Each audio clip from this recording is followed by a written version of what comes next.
Dunia ini seringkali menyajikan sebuah permulaan yang terlihat sangat biasa namun menyimpan rahasia besar di baliknya. Kita awali perjalanan ini di sebuah lapangan rugby di Uruguay, di mana keringat dan semangat masih menjadi bahasa utama. Kita melihat Roberto, seorang pemain dari tim rugby Old Christian yang menjadi andalan, sedang berjuang dengan segenap tenaga untuk meraih kemenangan di tengah riuhnya penonton. Namun, kemenangan tidak selalu berpihak pada mereka. Keadaan kemudian berpindah pada sebuah ruang ganti yang sangat ramai, di mana tim tersebut harus menelan kenyataan pahit dari sebuah kekalahan. Di sela-sela rasa kecewa itu, sempat muncul candaan-candaan ringan di antara mereka tentang siapa yang bertanggung jawab atas kesalahan tersebut. Sebuah interaksi akrab yang menunjukkan betapa kuatnya ikatan pertemanan mereka. Tak lama kemudian datanglah seseorang yang bernama Marcelo, sang kapten tim rugby Old Christian, yang memiliki karisma kepemimpinan yang sangat nyata. Marcelo membawa sebuah kabar penting bahwa tim mereka saat ini masih kekurangan biaya untuk menyewa sebuah pesawat yang akan membawa mereka pergi ke Chili guna melakoni sebuah pertandingan akhir pekan yang sangat dinanti. Karena kendala finansial itulah Marcelo meminta kepada rekan-rekan timnya untuk mengajak teman atau anggota keluarga mereka, semata-mata demi menambah biaya penyewaan pesawat agar perjalanan tersebut bisa tetap terlaksana. Waktu terus bergulir dan kita melihat suasana berpindah ke sebuah kafe yang hangat di mana 4 orang pria sedang duduk berbincang santai. Salah satu dari mereka adalah Gaston, pemain rugby yang dengan penuh semangat sedang membujuk teman-temannya agar ikut pergi ke Chili.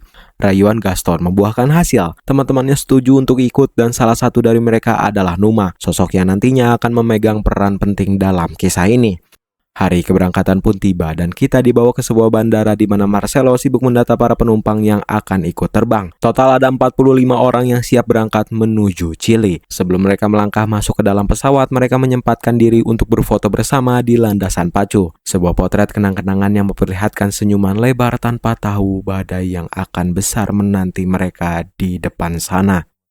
Singkat waktu, pesawat pun akhirnya lepas landas membelah awan menuju langit yang sangat biru. Di dalam kabin pesawat, suasana begitu hidup dan dipenuhi dengan kebahagiaan. Ada yang asyik berfoto, ada yang bermain kartu dengan riuh, sementara yang lain hanya berbincang-bincang santai menikmati perjalanan. Namun, kebahagiaan itu perlahan terus terusik oleh kenyataan yang berbeda. Masalah mulai muncul ketika pesawat tiba-tiba mengalami turbulensi sesaat yang membuat kabin sedikit berguncang. Meski begitu, para penumpang masih menganggap hal itu sebagai kejadian biasa yang lazim terjadi dalam penerbangan. Mereka masih tertawa, masih biasa saja dan tidak ada raut kecemasan yang berarti. Namun, di balik ketenangan tersebut, kita diperlihatkan seorang petugas navigasi yang mulai tampak kebingungan dan gelisah. Sepertinya ada sebuah kesalahan dalam navigasi pesawat yang sangat fatal. Tanpa peringatan terjadi turbulensi yang jauh lebih kencang dari sebelumnya, menghempaskan ketenangan mereka dan menggantinya dengan kepanikan yang luar biasa. Ketakutan mulai menjalar ke setiap kursi, semua orang bergegas mengencangkan sabuk pengaman mereka dengan tangan yang gemetar. Tiba-tiba saja pesawat melakukan manuver yang sangat ekstrim, seolah berusaha dengan sisa tenaga untuk naik ke atas demi menghindari sebuah gunung yang menjulang tinggi tepat di depan mata mereka. Namun, usaha itu terlambat. Pesawat tersebut menabrak gunung dengan dentuman yang memekakan telinga dan seketika terbelah menjadi 2 bagian. Bagian depan pesawat terperosok jatuh jauh ke bawah lereng gunung, sementara bagian ekor pesawat terbelah ke arah belakang, mengakibatkan banyaknya korban jiwa yang terenggut dalam sekejap mata. Tragedi yang mengerikan itu menyisakan 29 orang yang selamat dari total 45 penumpang. Kondisi mereka sangat memprihatinkan, penuh luka dan terguncang secara mental. Mereka kini terdampar di sebuah lembah di pegunungan Andes yang sangat luas. Sebuah bentang alam yang dingin, sunyi dan dipenuhi oleh salju tebal yang menutupi segala arah mata memandang. Saat malam pertama tiba, para penyintas harus berjuang mati-matian di tengah dinginnya suhu yang menusuk tulang mereka untuk tetap bisa bertahan hidup. Saat pagi hari tiba, kebingungan masih menyelimuti mereka yang tersisa. Mereka saling bertanya satu sama lain dengan suara rilih, di manakah mereka sebenarnya berada sekarang, dan siapa sajakah di antara teman-teman mereka yang berhasil selamat dari kecelakaan maut itu. Marcelo, sang kapten tim, segera mengambil inisiatif. Ia memerintahkan teman-temannya untuk mulai membuat tempat perlindungan sementara menggunakan puing-puing pesawat yang tersisa. Ia juga mulai mengatur persediaan makanan yang ada agar cukup sampai bantuan tiba, sembari memerintahkan agar para korban yang telah meninggal dipindahkan keluar puing pesawat demi alasan kesehatan dan ruang gerak. Di tengah keputusasaan itu, harapan sempat muncul ketika sebuah pesawat melintas di atas kepala mereka. Sontak mereka semua berteriak sekuat tenaga, melambaikan tangan dan mencoba segala cara agar diri mereka terlihat. Namun usaha itu sia-sia. Pesawat itu terus berlalu tanpa menyadari keberadaan mereka. Pada hari ketiga, mereka mencoba strategi lain dengan membuat tanda SOS berukuran besar di atas salju agar tim SAR atau tim pencari bisa melihat mereka dari ketinggian. Di saat itulah mereka kembali melihat sebuah pesawat yang melintas. Mereka mengira pesawat tersebut telah melihat tanda mereka sehingga semua orang bersorak gembira dengan harapan bahwa penyelamatan sudah di depan mata. Namun, teman-teman yang lain mencoba bersikap lebih realistis dan melakukan hal itu. Karena mereka tahu betapa sulitnya melihat sesuatu yang kecil di tengah putihnya salju dari ketinggian pesawat. Meski begitu, Marcelo dengan penuh keyakinan terus meyakinkan semua orang bahwa tim SAR pasti akan datang menyelamatkan mereka dalam waktu 7 hari ke depan.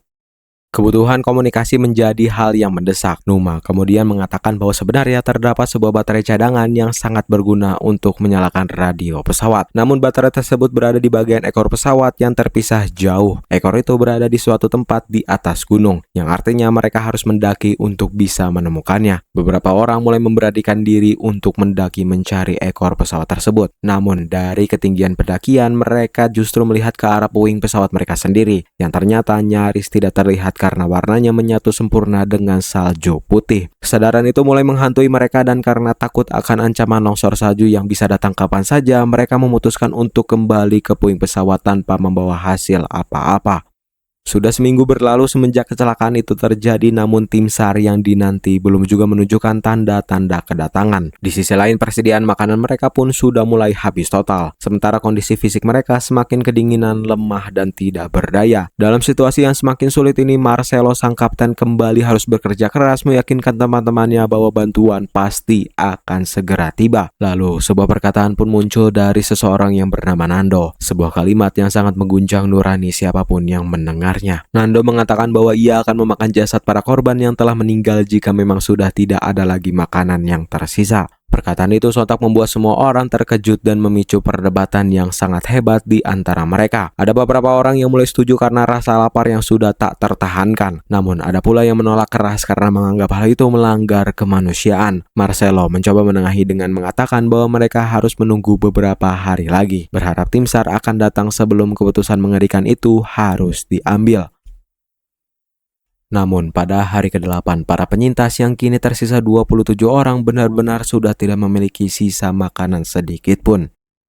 Hingga pada akhirnya pada hari ke-9 beberapa orang yang sudah tidak tahan lagi dan tidak ingin mati kelaparan mulai melakukan hal yang paling mengerikan dan memilukan dalam naruni manusia. Mereka mulai memotong dan memakan bagian tubuh dari para korban yang tidak selamat. Pemandangan ini sangatlah memilukan karena di titik ini mereka seolah sudah kehilangan naruni mereka sendiri sebagai manusia. Yang tersisa hanyalah insting untuk tetap bernafas entah sampai kapan. Meski begitu masih ada beberapa orang yang teguh pendirian untuk tidak melakukan hal tersebut. Di antaranya adalah Marcelo sang kapten, Numa sang pasutri, dan beberapa orang lainnya. Keesokan paginya ada sedikit harapan baru ketika mereka berhasil menemukan sebuah radio dan mencoba membetulkannya dengan segera. Sementara sebagian orang sibuk dengan radio, yang lainnya hanya bisa menatap langit atau berbincang lirih. Tak lama kemudian terjadi kegaduhan yang luar biasa. Radio yang diperbaiki itu berhasil menyiarkan sebuah berita, namun isinya justru menghancurkan hati mereka. Berita tersebut mengumumkan bahwa proses pencarian pesawat Uruguay yang jatuh di pegunungan Andes secara resmi telah dihentikan dan hanya akan dilanjutkan pada tahun depan saat es mulai mencair. Kabar itu membuat semua orang jatuh dalam jurang putus asa dan frustasi yang sangat dalam. Namun Numa berbeda. Ia masih memiliki tekad yang sangat kuat untuk hidup. Ia mengajak dua temannya untuk mendaki gunung mencari ekor pesawat demi mengambil baterai cadangan agar mereka bisa mengirimkan sinyal bantuan melalui radio pesawat.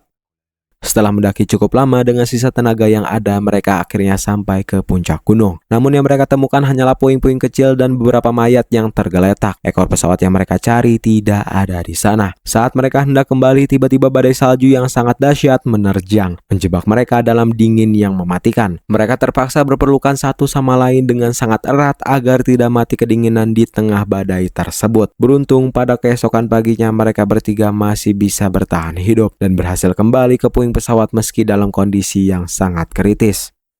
Pada malam harinya kondisi fisik Numa terus menurun hingga mencapai titik kritis. Teman-teman yang mencoba membujuknya untuk ikut memakan daging manusia demi menyambung hidup. Awalnya Numa sempat ragu dan menolak, namun karena tubuhnya sudah sangat lemah, ia pun akhirnya memakan dengan penuh keterpaksaan dan rasa sedih yang mendalam. Lalu pada hari ke-17, badai salju yang sangat lebat kembali datang, memaksa 27 penyintas untuk berlindung di dalam puing pesawat yang sangat sempit. Di dalam sana sempat tercipta sebuah momen kebersamaan yang hangat. Mereka terlihat bersantai, merokok, dan tertawa bersama seolah melupakan sejenak hamparan salju yang mematikan di luar sana. Namun, ketenangan itu hanya bertahan sesaat. Tiba-tiba saja terjadi getaran hebat yang mengguncang seisi pesawat. Sebelum mereka sempat menyadari apa yang terjadi, sebuah longsor salju besar menghantam dan mengubur pesawat berserta semua orang di dalamnya. Beberapa orang yang tidak tertimbun terlalu dalam berhasil merangkak keluar dari tumpukan salju. Lalu mereka dengan panik mulai menolong teman-teman lainnya yang bisa diselamatkan. Di tengah upaya penyelamatan itu datanglah longsor susulan yang membuat pesawat semakin tertimbun dalam. Namun ada keajaiban kecil di mana salju tidak masuk sepenuhnya ke dalam kabin sehingga masih ada udara untuk bernafas. Meski begitu mereka tetap terjebak di bawah timbunan salju yang sangat dalam.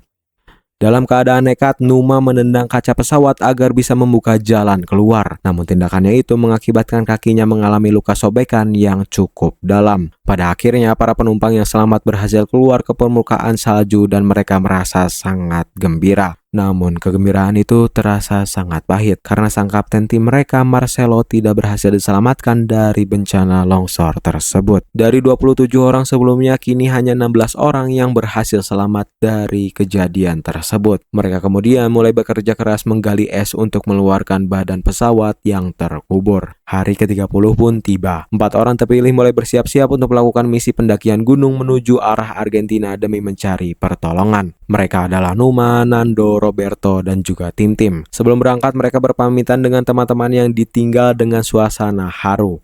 Namun, saat perjalanan baru saja dimulai, Numa tiba-tiba terjatuh. Luka di kakinya ternyata sudah mengalami infeksi yang sangat parah sehingga ia tidak bisa lagi melanjutkan perjalanan. Karena tidak ingin menjadi beban bagi yang lain, Numa memilih untuk kembali ke puing pesawat sendirian. Sementara 3 orang lainnya terus melanjutkan pendakian. Dengan tertatih-tatih dan menahan rasa sakit yang luar biasa, Numa berjuang kembali hingga akhirnya ia sampai di pesawat dalam kondisi kritis. Ia hanya bisa berbaring dan tertidur sepanjang hari. Saat ia terbangun, ia melihat Nando sudah ada di hadapannya. Nando membawa kabar baik bahwa mereka bertiga berhasil menemukan ekor pesawat yang ternyata berada di balik gunung. Di sana mereka juga menemukan persediaan pakaian dan beberapa makanan yang bisa dibawa kembali ke pesawat. Keesokan harinya, Nando, Roberto, Roy, dan tim-tim berangkat kembali menuju lokasi ekor pesawat dengan membawa radio komunikasi, berharap bisa menyambungkannya dengan baterai cadangan yang ada di sana.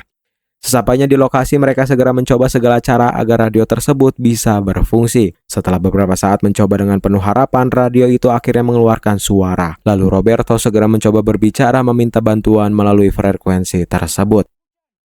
Di sisi lain, mereka yang tinggal di pesawat hanya bisa menunggu dengan cemas. Mereka kini sudah terbiasa memakan daging manusia sebagai satu-satunya cara untuk tetap bertahan hidup. Namun, perjuangan Nando dan rekan-rekannya di ekor pesawat kembali menemui jalan buntu. Tim-tim memang menemukan kain anti air yang sangat berguna untuk dijadikan kantong tidur. Namun, Roberto dan Roy menyadari bahwa radio yang mereka coba betulkan hanya memberikan harapan palsu. Radio tersebut tetap tidak berfungsi untuk mengirimkan sinyal jarak jauh yang pada akhirnya keempat orang itu memutuskan untuk kembali ke pesawat utama dan menuliskan pesan bahwa masih ada 17 penumpang yang terjebak di pegunungan Andes.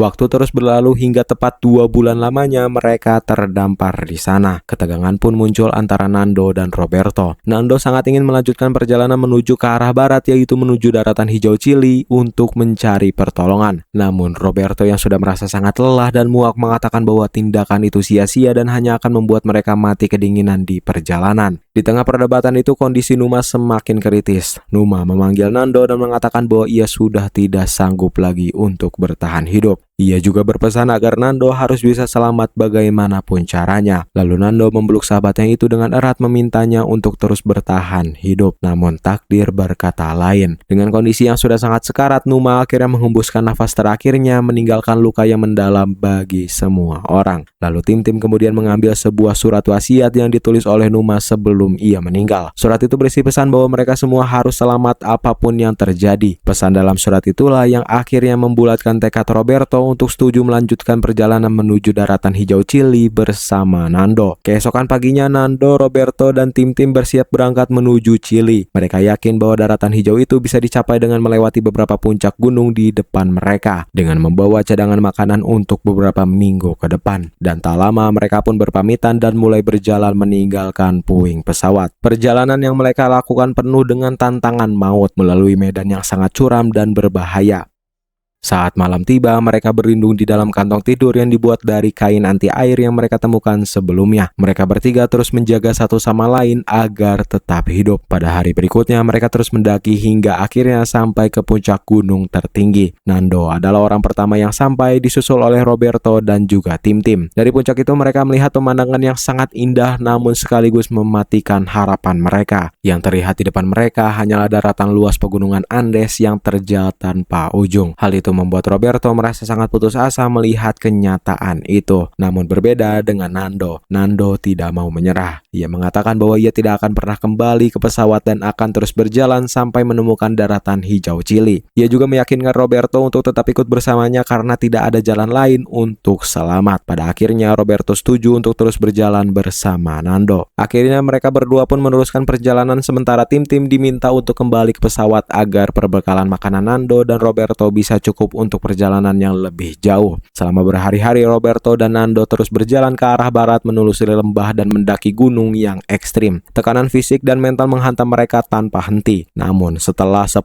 hari perjalanan dengan sisa tenaga yang ada, keajaiban itu benar-benar muncul. Mereka akhirnya sampai di daratan hijau dan menemukan sebuah sungai yang mengalir dengan sangat jernih. Tanpa berpikir panjang, mereka meminum air sungai tersebut dengan penuh kenikmatan. Saat sedang meminum air tersebut, Roberto tiba-tiba melihat sosok koboi di seberang sungai. Sontak mereka berdua berteriak meminta pertolongan kepada koboi tersebut. Lalu koboi tersebut menolong mereka dan membawa mereka ke rumahnya dan memberikan makanan yang sangat nikmat dalam jumlah yang sangat banyak. Nando dan juga Roberto memakan makanan itu dengan sangat lahap, merasakan kembali rasa makanan yang sebenarnya setelah sekian lama. Kabar mengenai selamatnya dua penumpang pesawat Uruguay segera menyebar luas. Banyak reporter berdatangan karena Roberto sempat menuliskan surat yang dikirimkan langsung kepada pemerintah. Wartawan berkerumunan ingin mewawancari mereka sementara pemerintah dengan cepat menyiapkan tim SAR dan helikopter untuk misi penyelamatan 14 orang lainnya yang masih terjebak di pegunungan Andes. Di sisi lain, mereka yang masih berada di puing pesawat mendengar kabar melalui radio bahwa kedua temannya yaitu Nando dan Roberto telah sampai di Chili dengan selamat. Sorak-sorai bahagia dan air mata haru pun pecah di tengah salju. Mereka tahu bahwa sebentar lagi penderitaan mereka akan segera berakhir. Pada hari ke-71, dua helikopter dikirim dengan Nando sebagai navigator untuk menunjukkan lokasi jatuhnya pesawat. Saat helikopter itu akhirnya mendarat di lokasi kecelakaan, kebahagiaan yang luar biasa menyelimuti para penyintas. Mereka tidak menyangka bahwa mereka masih bisa hidup setelah melewati peristiwa mengerikan selama 71 hari lamanya. Pemandangan penyelamatan itu sangatlah menyayat hati, memperlihatkan betapa kuatnya keinginan manusia untuk bertahan hidup. Pada akhirnya 16 orang berhasil selamat dan kembali ke peradaban. Mereka disambut dengan haru oleh keluarga, kerabat, orang tua, dan seluruh masyarakat yang kagum akan kisah perjuangan mereka bertahan hidup selama 71 hari lamanya di pegunungan Andes yang sangat mematikan. Dan dengan itu kisah ini pun berakhir.